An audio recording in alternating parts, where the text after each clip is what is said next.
Hello guys and welcome back to our YouTube channel. Today we're going to be learning how you can disable two-step verification in Telegram X. But before getting started, remember to support our channel, hit the like button, subscribe and turn on your notification bells so that you get notified every time we post. Without further ado, let's get started. First, open the Telegram X app on your mobile.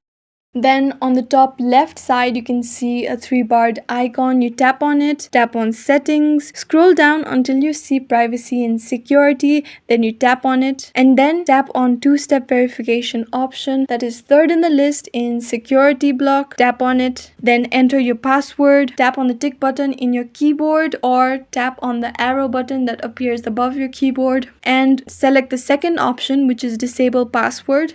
Confirm that you want to disable your password.